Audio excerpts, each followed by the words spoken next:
Hey class, welcome to this video lecture that is covering the material that we would have gone over this past Friday, January 26th.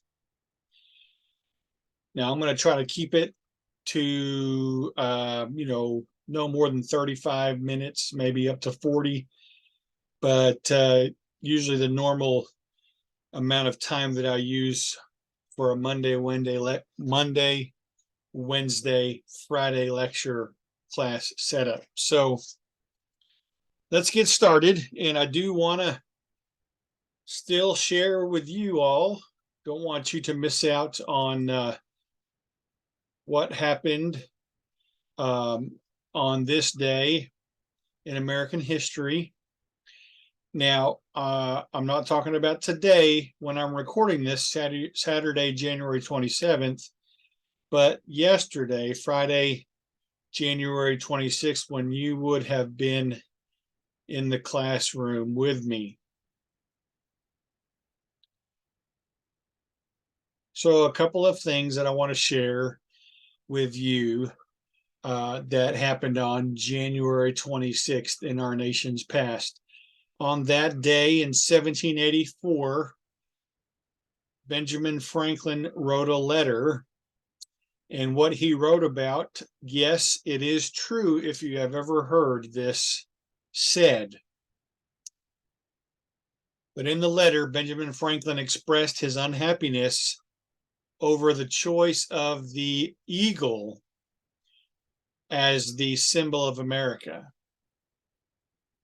Franklin was not happy about that. He preferred the turkey to be the national symbol. So that letter was written on January 26, 1784. If you've ever heard that before in your life, it's not a legend, but he did express that in a letter to his daughter.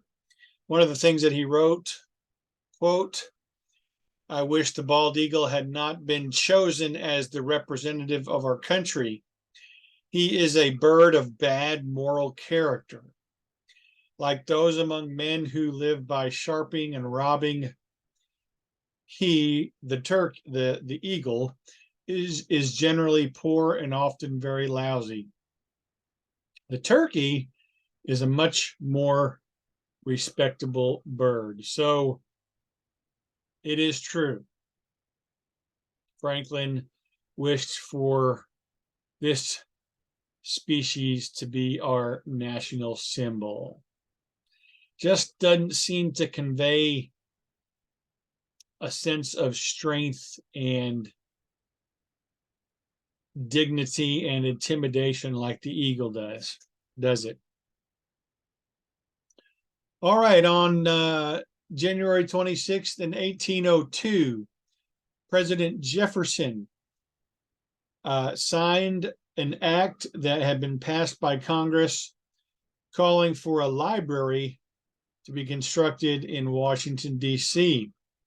And eventually, this institution would evolve into the Library of Congress. There is the present day building. That is the Library of Congress, one of the largest libraries in the world. I think it's purported to be the second largest library with 173 million items. Books, magazines, newspapers, 173 million. Now, unless you're planning on taking a trip to London and going to the British Library, which is bigger, this is the place you want to go to do some research. Now, this is the main reading room. Very ornate. Now, if you want to see this building featured in a major Hollywood production, you will want to view the movie National Treasure 2, Book of Secrets. Now, there you can see the reading room. This is one of those balconies that you can see up here. And in that fictional movie, Nicolas Cage plays a man by the name of Benjamin Franklin Gates, and he is looking for the President's Book of Secrets. It's a good flick and very entertaining with a lot of history in it. And if you haven't seen it and you want to, make sure you watch the first one first, just National Treasure, so you can have the whole thing in context. But anyway,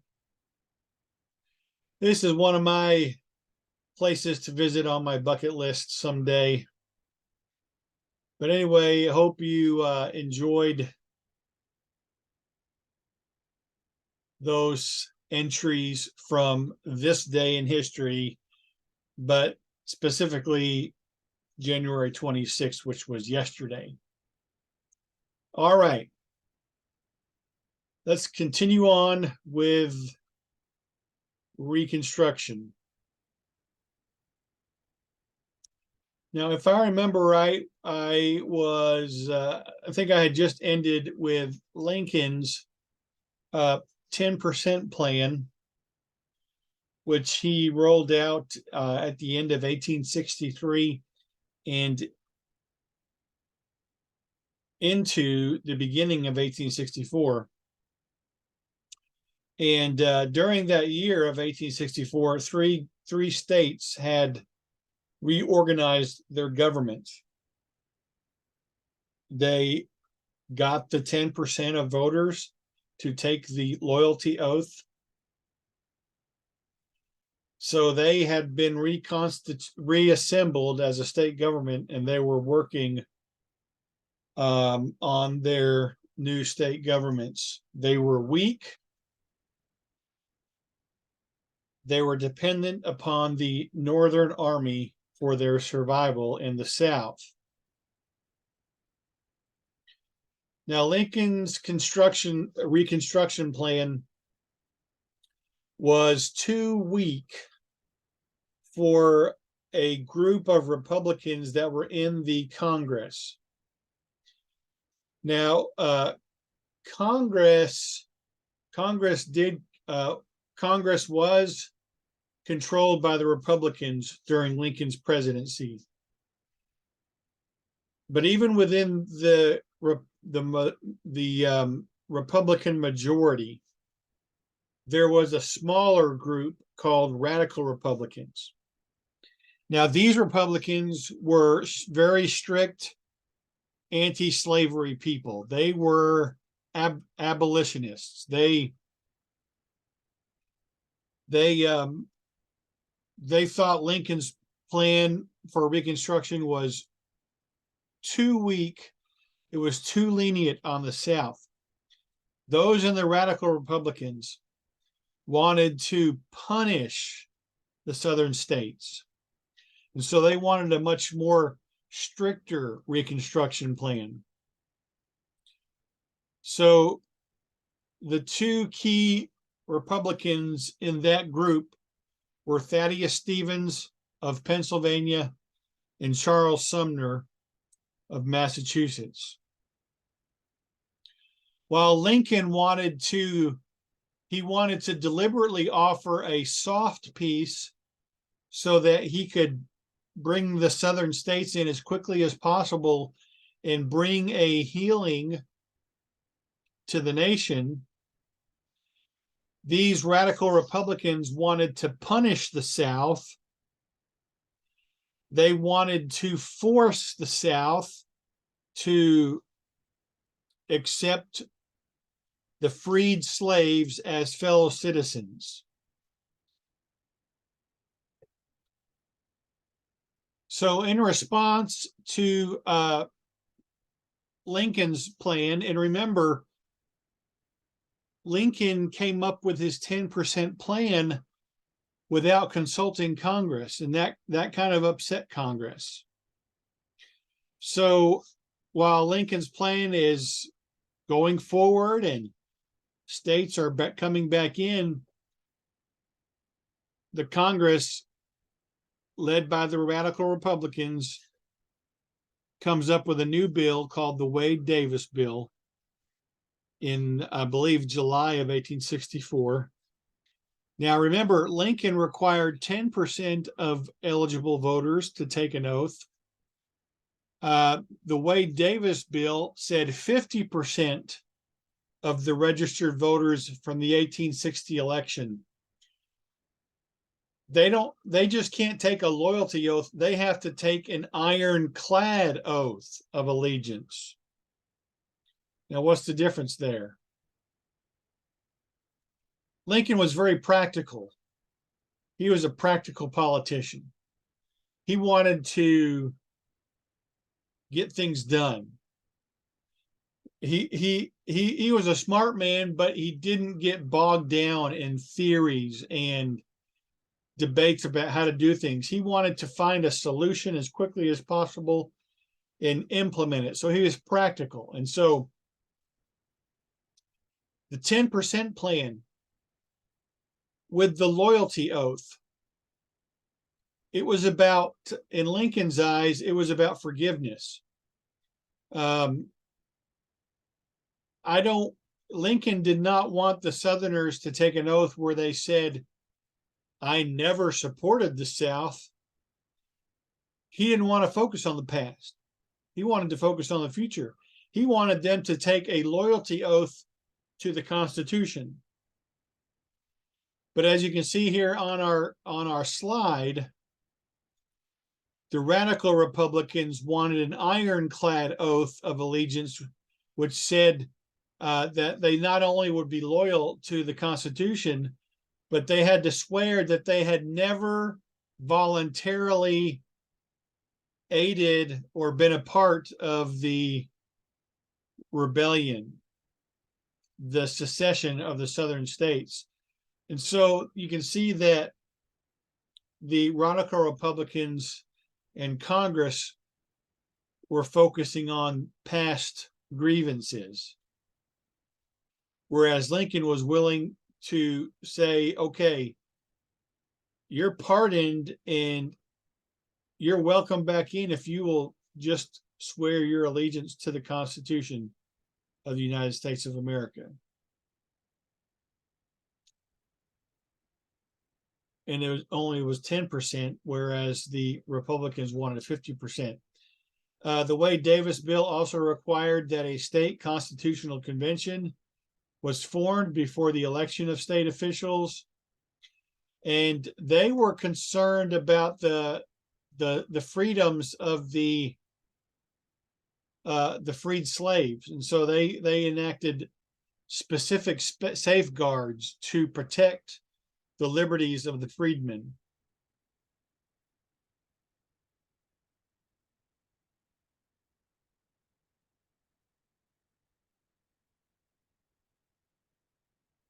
Now, the Wade-Davis bill also said that the South had to ban slavery. Now, even though the war was still waging, right, in 1864. And while Lincoln did, while he did give the Emancipation Proclamation in 1863, by which he declared that all African American slaves in the South were free, in reality, the war was still going on, and there was still slavery in the South. The 13th Amendment wasn't going to be ratified until December of 1865. The 13th Amendment is the amendment that abolishes slavery. So the Wade-Davis bill, and this is, again, the Congress's plan for Reconstruction, they said that the Southern states also had to ban slavery. All right, so whenever Congress writes a bill, they have to send it to the president to sign it into law. President Lincoln vetoed it. and he sent it back to Lincoln. And that angered the radical Republicans. Now, by the end of 1864, we had the three states of Louisiana, Tennessee, and Arkansas joined back in under Lincoln's plan. 1865 rolls around, and around April 9th, April 10th, somewhere in there, Confederate General Robert E. Lee surrenders the Confederate Army, or he surrenders, which would include the Army. He surrendered to General Ulysses S. Grant of the Union. They met in a courthouse in a town called Appomattox. And General Lee signed a surrender document. And this signals the end of the Civil War, specifically through the main two generals of each army, and I guess we could say officially on paper.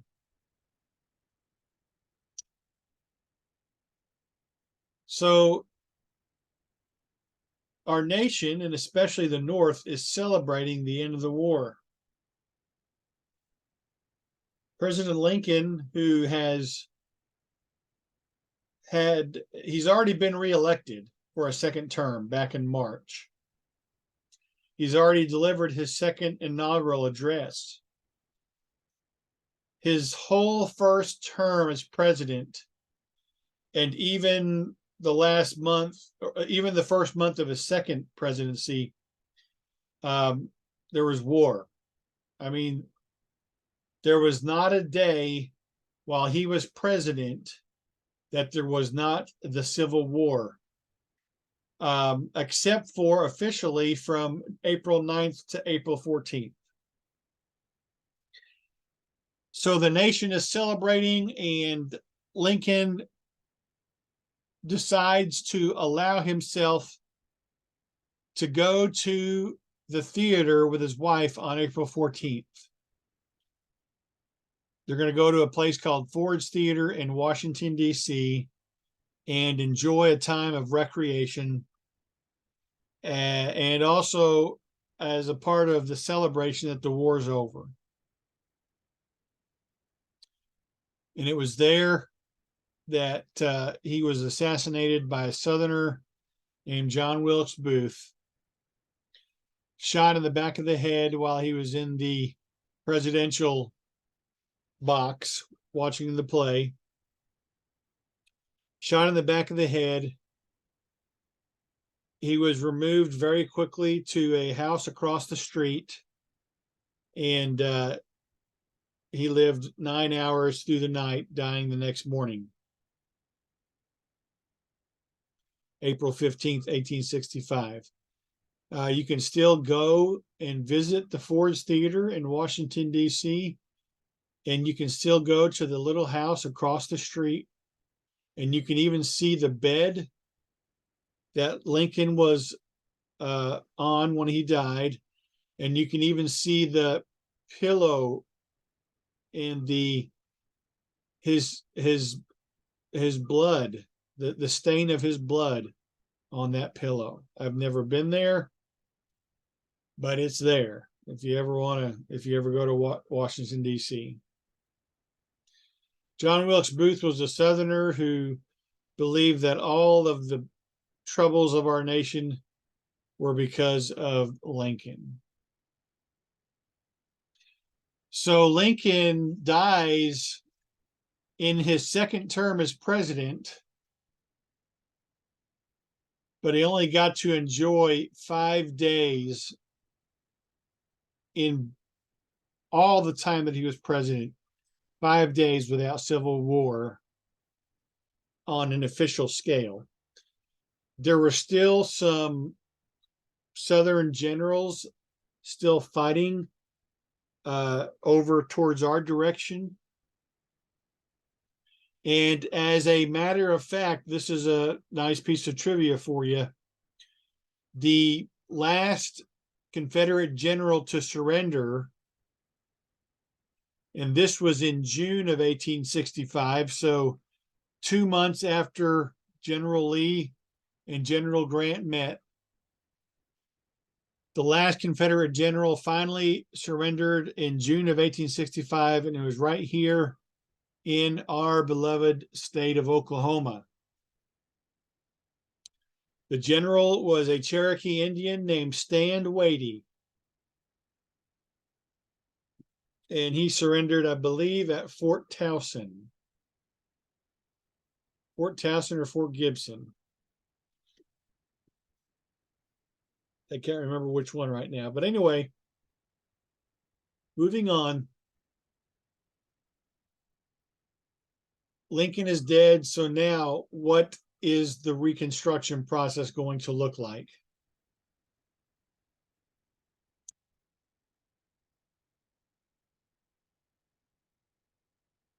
When we think about Reconstruction and we put these dates on it, 1865 to 1877, well, when we have that 12-year period there, remember that that is what historians generally apply to Reconstruction in a political sense.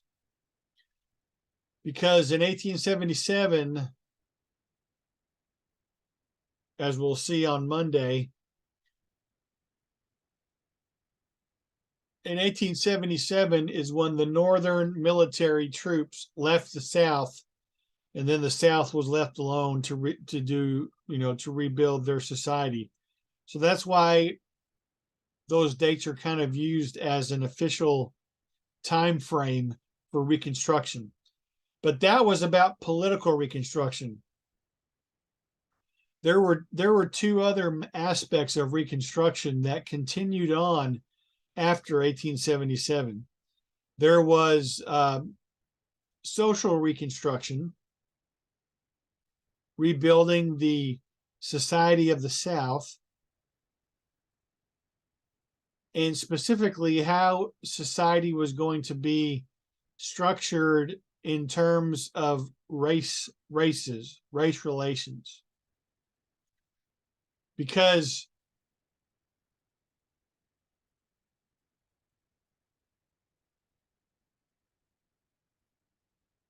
what are we going to do with the free blacks, the free African Americans? That was the kind of the social concern in reconstructing the South. You see, the radical Republicans wanted the free African Americans to be able to vote right away. And they wanted them to have civil rights. Now, Lincoln was more of a moderate Republican, and they were not yet ready for citizenship and voting rights for the freed African Americans. But they wanted them to be free to work wherever they wanted to work. And they believed that if the freedmen had the right to work and who they wanted to work for, that would be like a catalyst for more and more rights to be given. Now, this is no surprise, but the freed African American slaves also wanted the right to vote. One of their key cultural leaders, Frederick Douglass, said, quote, "Slavery is not abolished until the black man has the ballot," end quote. A hallmark of freedom in America is that our citizens have the right to vote. We have the right to decide who our leaders are going to be. We even have the abilities to see that laws are passed. The majority of planet Earth doesn't have that privilege of being able to vote, let alone having any say-so on the laws of the land. So the freedmen believed also, with the radical Republicans, that their freedom from slavery should include the right to vote. Now, the Southerners, they're not happy that they lost the war. And so for them, okay, slavery has been abolished with the defeat of the South and the soon passage of the 13th Amendment in 1865, December of 1865, which abolished slavery. So for them, the free African Americans, all that it meant for them was an absence of slavery, but not necessarily rights, just that you are no longer property and a slave. Now, you can work for who you want to work for, but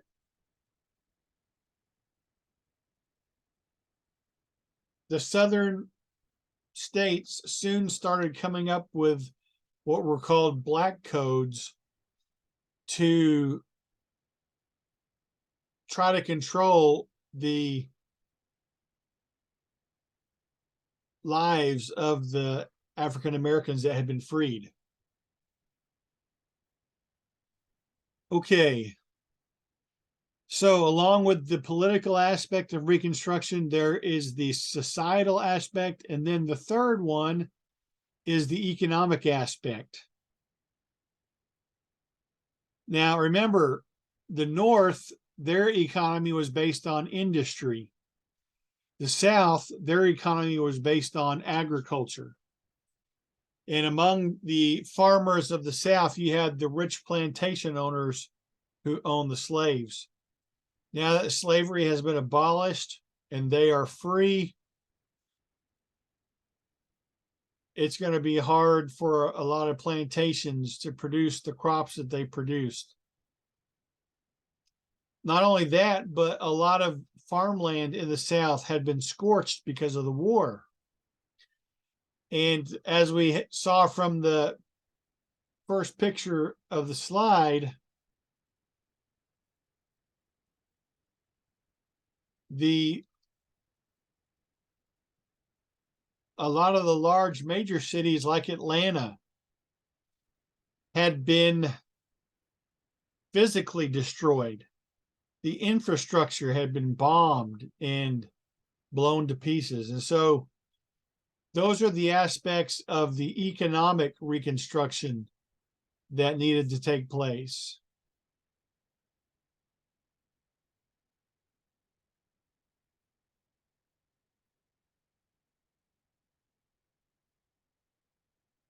Okay, let me find my cursor. There it is. So remember those three aspects of Reconstruction: political, societal, and economic. So the 13th Amendment was passed by Congress the beginning of 1865, and it did not take effect until the end of 1865. Now, this brought freedom to all enslaved people in the United States of America. Now, when another important aspect of Reconstruction is a government agency that was created in 1865 called the Freedmen's Bureau. And this agency was set up to simply help the free African Americans and the poor Southerners recover from the Civil War. And some of the services that they offered were providing food and medical supplies. They built schools for the African American students because the Southerners did not want them getting an education, did not want them being able to read and then maybe start to think for themselves and understand the situation that they're in. The Freedmen's Bureau would help establish more than 3,000 schools by 1869. And then they helped to make sure that any contracts that were signed between the free people and an employer, they made sure those contracts were honored. And then they had to deal with lands that were abandoned or captured during the war. Okay, let's move on to Andrew Johnson. Lincoln was assassinated in April of 1865, and Andrew Johnson becomes president. Andrew Johnson was Lincoln's vice president only for the second term, and really only for the month that Lincoln was president for a second time. Lincoln had chose Johnson to be his vice president for the second term because he was a Southerner, and Lincoln wanted to show good faith to the South. And so with the war winding down and Lincoln re-elected, he decided to choose a Democrat Southerner for his vice president. Now, back then, you could have a president who was Republican and a vice president who was Democrat. You had a split ticket voting. But nowadays, you have to, if you vote for, let's say, in November, if you vote for Biden, then you're also voting for his vice presidential candidate.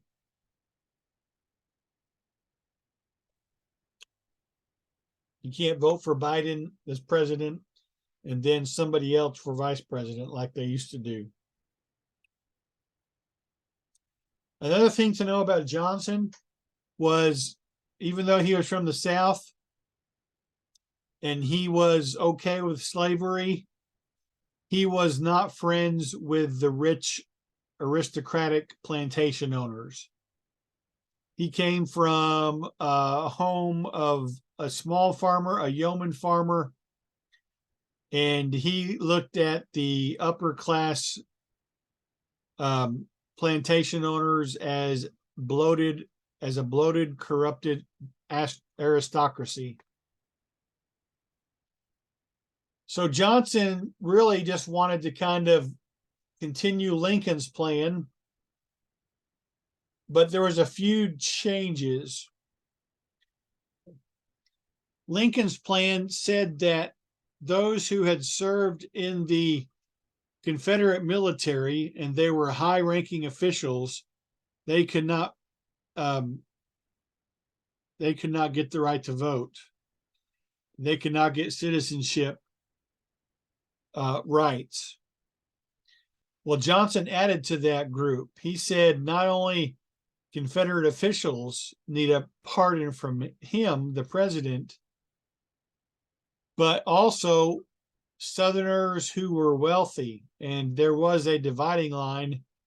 It was Southerners who had $20,000 or more, whether it be money, lands, or other investments, whatever it might be. Excuse me. Now, Johnson set up new southern state governments in which he appointed a temporary governor for each state. He required that states revise their constitutions. Voters elected their state and federal representatives.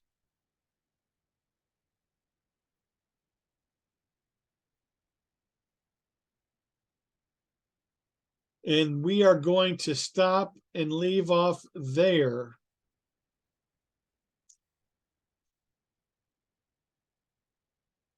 We'll pick up with Johnson and then the Radical Republicans plan, and keep moving right along. But so if you watch this before Monday at 11 in the morning, you are ready to continue on in the lecture, and have a great rest of your Saturday and a good Sunday. And, as long as the creek don't rise, we'll see you on Monday morning at 11. Bye-bye.